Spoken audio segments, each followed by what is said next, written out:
Bismillahirrahmanirrahim. Assalamualaikum warahmatullahi wabarakatuh. Alhamdulillahirabbil alamin wassalatu wassalamu ala Rasulillah wa ala alihi wa sahbihi wa man walah wa ba'du. Alhamdulillah teman-teman, kita lanjut kembali ini majelis yang kedua di program Bidayatul Mutafaqih, langkah awal bertafakuh fid din.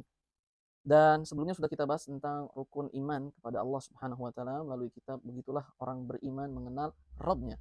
Dan masih pada hari yang sama, masih pembahasan yang sama juga, yaitu tema ilmu akidah. Akan tapi kita pada kesempatan kali ini, majelis yang kedua ini akan membahas tentang nawaqidul Islam, hal-hal yang bisa membatalkan keislaman seseorang gitu. Menggunakan kitab Aqidatuna Akhi Ukhti, selamatkanlah keislamanmu gitu. Ini kitab yang saya syarah juga, saya tulis juga, menjadi panduan di Islamic Study Center Bidayatul Mutafaqih ini, di program kita ini. Belajar ilmu Islam dari dasar, dari nol, dari kitab-kitab yang ringkas terlebih dahulu, kitab-kitab yang kecil terlebih dahulu, berurut kita belajar, tidak ada yang kita loncat-loncat gitu ya, dan tuntas gitu. Langsung saja kita masuk kepada tema kitabnya, Syarah Matan Nawaqidul Islam, Syarah Matan Nawaqidul Islam gitu. Bisa dibuka kitabnya setelah pendahuluan, setelah terjemahan matannya, halaman 21, Syarah Matan Nawaqidul Islam. Gitu. Kitab ini ditulis oleh Syekh Muhammad At-Tamimi rahimahullahu taala rahmatan wasi'ah. Gitu. Beliau berkata Bismillahirrahmanirrahim. Artinya beliau memulai tulisannya ini dengan Bismillahirrahmanirrahim. Gitu. Artinya adalah semoga Allah Subhanahu wa Bismillah, dengan menyebut nama Allah yang Maha Rahman, pengasih lagi Maha Ar-Rahim, penyayang. Kemudian setelahnya beliau berkata, ketahuilah semoga Allah merahmati Anda bahwa hal-hal yang bisa membatalkan Islam itu ada 10. Nah, ini matannya. Tulisan dari terjemahan dari ucapan Syekh Muhammad At-Tamimi, kitab Nawaqidul Islam. Mari kita syarah, mari kita jelaskan. Jadi yang ingin kita jelaskan pertama, Bismillahirrahmanirrahim. Pada ucapan beliau, ketahuilah semoga Allah merahmati Anda bahwa hal-hal yang bisa membatalkan Islam itu ada 10. Nah, penjelasannya pertama begini teman-teman. Hikmah mengawali tulisan dengan basmalah. Gitu. Pertanyaan, mengapa penulis matan ini juga kebanyakan dari para ulama lainnya sering memulai tulisan mereka dengan basmalah? Apa hikmahnya? Jadi teman-teman, kitab ini saya syarah Nawaqidul Islam ini dengan metode tanya jawab. Jadi pertanyaan pertama, mengapa penulis matan ini memulai tulisannya dengan Bismillahirrahmanirrahim? Juga ulama-ulama lain saat ingin menulis kitabnya memulai dengan Bismillahirrahmanirrahim. Apa hikmahnya? Jawabannya adalah ini adalah bentuk ittiba, mengikuti, yaitu mencontoh kepada Al-Qur'anul Karim, yang mana Allah Subhanahu wa taala memulai firman-Nya dalam Al-Qur'anul Karim dengan Bismillahirrahmanirrahim. Juga ini adalah bentuk ittiba, mencontoh perbuatan Nabi Shallallahu alaihi wasallam, yang mana beliau selalu menulis surat-suratnya yang akan beliau kirim kepada raja-raja, pada orang-orang yang akan beliau dakwahi. Itu beliau selalu menulis di awal suratnya adalah Bismillahirrahmanirrahim gitu. Ini kan terjadi setelah hijrah Nabi Shallallahu alaihi wasallam, di mana beliau menulis surat-surat pada para raja dunia saat itu, pada Heraklius, Raja Romawi, kemudian pada Muqawqis, Raja Mesir, dan seterusnya. Itu beliau selalu memulai dengan Bismillahirrahmanirrahim. Jadi sehingga, kenapa? Alasannya untuk mencontoh Allah Subhanahu wa taala dalam Al-Qur'annya, dalam kitabnya, dan mencontoh Nabi Muhammad sallallahu alaihi wasallam dalam penulisan surat-suratnya. Jadi menulis basmalah itu untuk mencontoh gitu ya. Untuk mencontoh. Kemudian apa sih hikmah mulai dengan Bismillahirrahmanirrahim? Atau jadi hikmahnya, setelah tadi alasannya apa, hikmahnya adalah agar kita mendapatkan pahala, karena pahala dari mengikuti Allah Subhanahu wa taala dan mengikuti Rasulullah sallallahu alaihi wasallam. Nah, kemudian setelahnya adalah pertanyaan, lantas apa hikmahnya penulis memulai setelah basmalah dengan mendoakan kaum muslimin yang membaca bukunya seraya berkata, ketahuilah semoga Allah merahmatimu. Ini kan tulisan penulis juga. Setelah penulis mengatakan Bismillahirrahmanirrahim, kemudian setelahnya ketahuilah semoga Allah merahmatimu. Ada kalimat ketahuilah semoga Allah merahmatimu. Jawabannya adalah, dalam hal ini para ulama mengambil sebuah faidah atau hikmah besar, yaitu hukum asal atau adab pertama bagi orang yang akan mengajarkan ilmu dan yang akan menuntut ilmu adalah saling menyayangi antar sesama.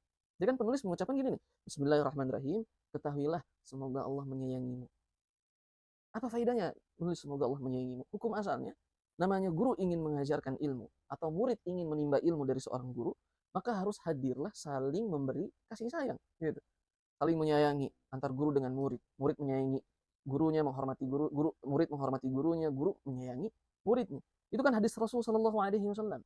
Nabi Shallallahu Alaihi Wasallam bersabda, bukan termasuk golongan kami anak kecil yang tidak menghormati orang tua yang lebih tua darinya, atau yang lebih tua itu tidak menyayangi yang kecil, gitu ya. Kemudian di sini juga ada kebiasaan dari para ulama, teman-teman. Sebelum akhirnya memulai majelis ilmunya, para ulama selalu menyampaikan terlebih dahulu hadis Rasul Shallallahu Alaihi Wasallam yang bersabda, Ar-Rahimuna yarhamuhumur Rahman, irhamu man fil ardi, yarhamkum man fis sama. Ada hadisun sahih. Nabi SAW bersabda, orang-orang yang saling menyayangi, dia akan disayangi oleh Allah yang Maha Rahman. Sayangilah makhluk yang ada di bumi, maka yang ada di langit akan menyayangimu, itu Allah Subhanahu wa taala. Jadi kebayang, ini kebiasaan para ulama. Saat nanti para guru-guru ingin mengajar di kelas, sampaikan hadis ini. Ar-Rahimuna yarhamuhumur Rahman. Yang menyayangi akan disayangi oleh Ar-Rahman. Sayangilah makhluk Allah yang ada di bumi, yang di langit akan menyayangi kalian. Maka ini penting untuk kita sampaikan di awal-awal majelis kita, di awal-awal ngajar kita di kelas, di awal-awal ngajar kita di majelis-majelis ilmu dan seterusnya.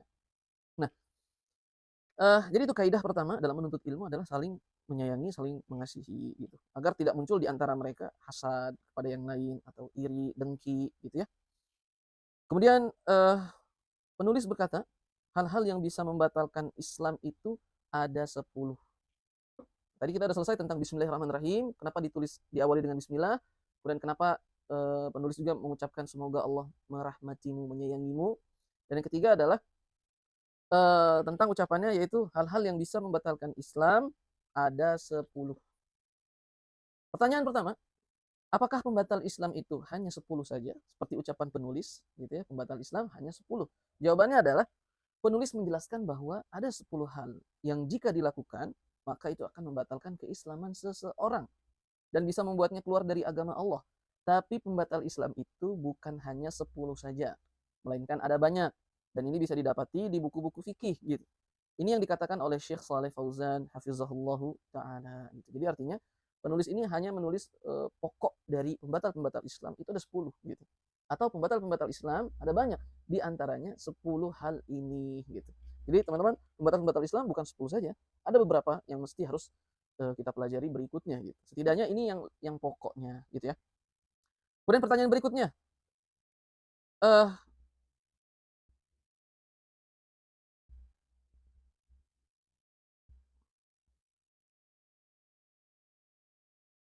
adalah apa tujuan ditulisnya matan ini? Tujuannya adalah karena 10 pembatal Islam ini akan disebutkan oleh penulis, itu banyak tidak diketahui oleh kaum muslimin itu sendiri. Jadi 10 hal ini muncul kenapa? Karena ini yang lebih banyak tidak diketahui oleh kaum muslimin itu sendiri gitu. Dan yang paling banyak terjadi dalam potret kehidupan keseharian mereka.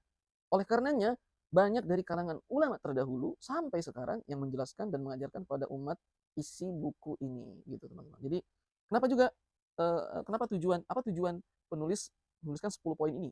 Ternyata ini yang paling banyak terjadi di masyarakat kaum muslimin gitu. Kemudian pertanyaan berikutnya, apa yang terjadi jika ada seorang muslim yang melakukan salah satu saja dari pembatal Islam ini gitu. Jawabannya adalah, pertama, semoga Allah Subhanahu wa taala menjaga semua kaum muslimin dari segala sesuatu yang bisa membatalkan keislamannya. Allahumma amin. Gitu. Barang siapa yang melakukan salah satu dari pembatal yang 10 ini, atau pembatal-pembatal Islam lainnya, maka hukum-hukum yang terjadi padanya adalah sebagai berikut. Jadi kalau ia lakukan satu saja dari pembatal-pembatal keislaman yang ada 10 atau lebih itu, maka akan terjadi, dia akan jatuh pada hukum-hukum berikut. Yang pertama adalah, ia akan disebut sebagai murtad, artinya orang yang keluar dari agama Islam, orang yang keluar dari agama Islam. Auzubillah, semoga Allah menjaga kita semua. Yang kedua adalah, semua amalannya terhapus. Semua amalan terhapus. Jika ia keluar dari agama Islam, melakukan hal-hal yang bisa membatalkan keislamannya, artinya dia keluar.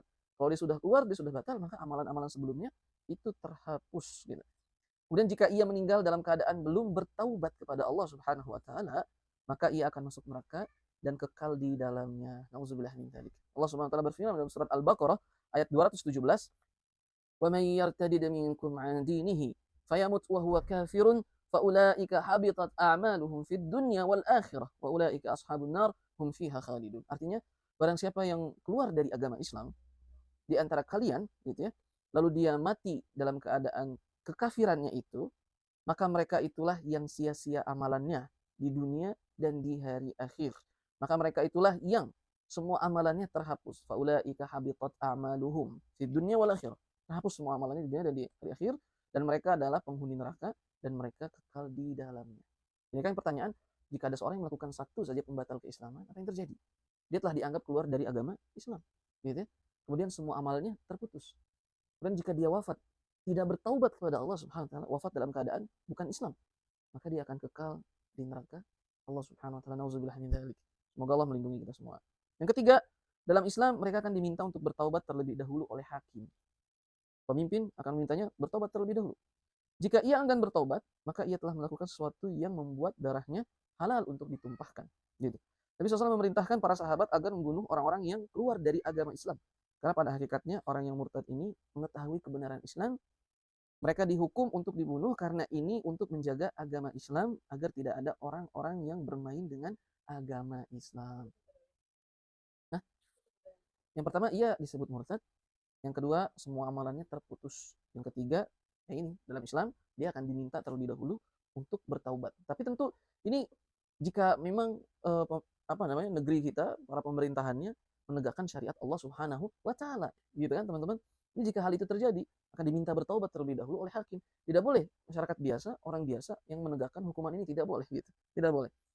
Nah, Allah Subhanahu wa taala, Nabi Shallallahu alaihi wasallam bersabda, yang artinya haram hukumnya menumpahkan darah seorang muslim yang bersaksi bahwa tidak ada Tuhan selain Allah dan bahwa Muhammad adalah Rasulullah SAW, utusan Allah Subhanahu wa taala, kecuali ia melakukan salah satu dari tiga perkara ini. Artinya, orang yang beriman kepada Allah dan beriman pada Rasulnya, dia telah muslim. Maka darahnya tidak boleh ditumpahkan. Kecuali ia telah melakukan salah satu dari tiga perkara ini. Yaitu dia berzina, sedangkan ia sudah menikah. Orang yang sudah menikah kemudian berzina, hukumannya adalah rajam. Dan rajam dilempari sampai mati. Gitu. Kemudian orang yang membunuh orang lain, kisos. Ada orang membunuh orang lain, hukumannya dia harus dibunuh lagi. Gitu. Yang ketiga adalah dia yang keluar dari agama Islam. Gitu. Nah, jadi artinya dalam Islam orang yang sengaja murtad, gitu ya, maka diminta taubat oleh hakim, tapi ya jika pemerintahan menegakkan syariat Islam, gitu, dan yang harus menegakkannya oleh hakim, bukan orang biasa. Hakim akan meminta pemimpin taubat lah. Kalau dia tidak mau taubat, maka terpaksa melakukan seperti itu agar akhirnya tidak ada yang bermain-main dengan agama Islam ini, teman-teman. Nah, kemudian yang pertanyaan berikutnya lagi adalah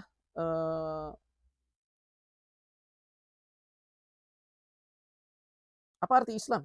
Islam adalah berserah diri sepenuhnya kepada Allah Subhanahu wa taala dengan mengesahkan Allah, gitu ya, berserah diri kepada Allah dengan mengesahkan Allah Subhanahu wa taala, dan tunduk patuh pada Allah dengan cara mengerjakan perintahnya dan menjauhi larangannya. Itu arti Islam. Islam itu apa tadi yang pertama? Berserah diri sepenuhnya kepada Allah dengan mengesahkan Allah, mentauhidkan Allah, tidak menyekutukan Allah. Kemudian tunduk patuh kepadanya, kepada Allah, dengan cara apa? Mengerjakan perintahnya dan menjauhi larangannya. Dan berlepas diri dari perbuatan dan pelaku syirik. Itu arti Islam. Berserah diri kepada Allah dengan cara mengesahkan Allah, tidak menyekutukannya. Dan tunduk kepada Allah dengan cara melakukan perintahnya dan meninggalkan larangannya. Yang ketiga, berlepas diri dari perbuatan syirik dan pelakunya. Berlepas diri, menjauhi diri kita. Seperti kisahnya Nabi Ibrahim alaihissalam. Gitu. Nah, mungkin itu saja yang bisa kita sampaikan pada kesempatan kali ini. Kita sampai sudah 10 halaman. Insya Allah kita akan lanjut di halaman 31, yaitu tentang sebab-sebab terjadinya riddah, keluar dari agama itu seperti apa, gitu ya. Sebab terjadinya riddah itu seperti apa. Kemudian nanti setelah itu barulah kita akan masuk pada pembahasan pembatal Islam yang pertama. Allah Ta'ala a'la wa a'lam bishawab. Itu saja mungkin yang bisa disampaikan pada majlis yang kedua ini. Kita cukupkan dengan baca hamdalah dan doa kafaratul majlis. Alhamdulillahirabbil alamin. Subhanakallahumma wa bihamdika asyhadu an la ilaha illa anta astaghfiruka wa atubu ilaik. Wassalamualaikum warahmatullahi wabarakatuh.